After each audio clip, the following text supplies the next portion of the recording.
maging pumang. Ganda-ganda mo naman, fresh na fresh, putok na putok ang blush. May jowa ka. Meron na po. 6 years. Eh, parang in love na in love ka. Hello, Jenny. I love you. I love you. Nay! Anong ulam? Isda. Ano pa? Si Charon. Ganda-ganda naman ng piligmata ni nanay, oh. Pa, nakikikain muna ako dito. Bawat araw, naglalakad at nagbabarker si Tatay Barok para may maiuwi sa kanyang pamilya. Hello, Kuya Barok! Ay, ako po ang iyong Peragad mother. Naku, masyado pong maulan. Saan po ba kayo galing? Didiskarte ko sa baba. Oo nga. Nagbabarker po ako ron. Nagbabarkers. Ilan po ba ang anak ninyo? 4, 3 na lang sila. Na-dengue yung isa. Bago naging barker, truck driver si Tatay Barok pero isang aksidente ang tuluyang nagpabago sa kanyang buhay. Ano po nangyari? Kwento nyo. Ako yung driver. Pumutok yung hose ng copper tube ng preno. Hindi na kaya. Marami na akong naligtasan na taong hindi masasagasaan. Yung pinakahuli, yung anak kong panganay. Pero kayo yung napuruhan ng Oo. weekend. So nung araw po ng aksidente at kayo po ay naputulan ng paa, ano po ang naramdaman nyo, Kuya Barok? Wala akong... Kasi nakita ko yung buong pangyayari. Wala akong na-aksidenteng iba, kundi sarili ko lang. Okay lang kasi kung meron pa akong na-aksidenteng iba, di kawawa lalo. So meron po bang epekto ito sa inyong anak? Meron malaki. Kasi nag-aaral sila yung padre di pamilya siyempre, naparalisa, wala na. Ano ang nasa isip mo nung mga panahon na yun? Siyempre hindi matatanggap sa una, wala nang magagawa, putol na eh. Saka okay lang kasi hindi ko nasagasaan yung anak ko. Ang masakit kung yung sarili mong anak ba, mahirap. Hindi man siya nakabalik sa dating trabaho pero hindi rin siya tumigil sa paghahanap buhay para sa kanyang pamilya kahit mahirap ang bawat hakbang. Sa iyong mabuting puso, kaya naman alam ng iyong Peragad mother na deserving kang maipakilala kay Ate Corinne. Kaya naman, ready ka na ba sa akin sumama sa studio? Why not? Why not? Let's go, Kuya Barok! Peragad Mother, yuhu! Where are you? Ate Corinne, eto na napakaganda mong Peragad mother. Kuya Barok, halika dito. Kaya kasama ko Hi, si Kuya Barok. Barok, ang ating barker. Sige, Kuya Barok, go. Kaya mo yan. Isang tumbling na lang. Kailan pa ho kayo naputulan ng binti? February 21, 2019 po. 2019. Okay. Anong nangyari? Truck error po, pumutok po yung preno. Pumutok Loose brake. yung preno. Opo. Oh. Tapos? Okay naman yung mindset ko. Ang problema, sabi ko sa mga pahinante, walang tatalon. Oh. Tama po yung talon ng 3. 4 po sila eh. Tama yung talon ng 3 sa kanan. Oh. Kulang pa po ng isa. Hindi ko alam na yung pinakahuling tatalon, anak ko. Ay, oh. Kaya po nung sasalpok na po sa kanan para maligtas ko yung sarili ko, bigla pong tumalon yung anak ko sa kaliwa. Oh. Aabutin na siya, hindi na po nagdalawang isip, binalik ko ulit sa kanan, inabot na po ako ng bumper. Ayun.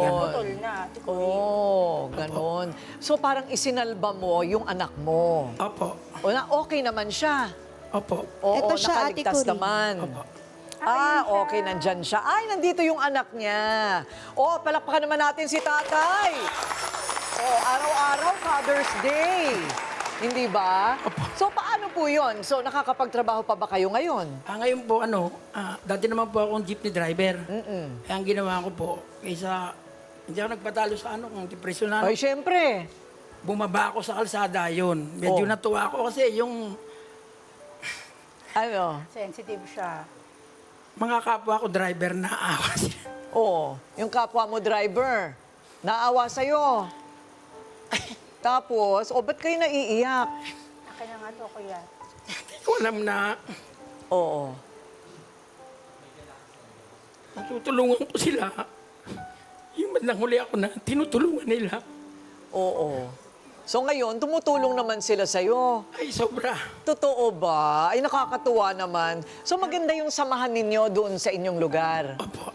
Talaga. So ngayon, anong klaseng tulong ang binibigay nila sa'yo? Po, pagka napupuno ko yung jeep nila, inaabutan po nila ako. Ganon. Babarker siya Okay. ngayon. Kahit magkano po ibigay, napakalaking tulong. Ganon ba? Opo. So, anong sabi ba? Pwede pa ba kayo mag-prosthetics? Hindi na. Pwede raw po pag gumaling po yung sugat ko. May Oh. sugat ka pa. Bakit may sugat ka pa rin? Kasi mataas po yung blood sugar ko, diabetes na po. So may maintenance ka naman. Opo. So anong punto ka pwede bigyan ng prosthetics? Kasi pwede kita bigyan ng libreng prosthetics. O makakalakad ka na ng diretso.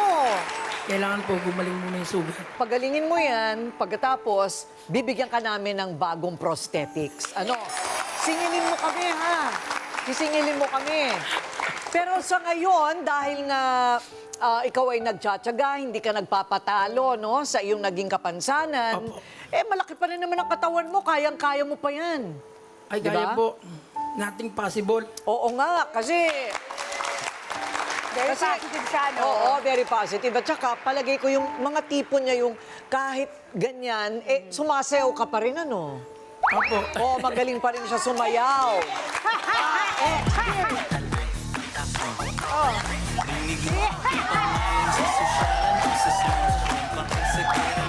Ate Coring, diba? magaling daw kumanta si Tatay Barok, sabi nung anak niya. Pa-experience!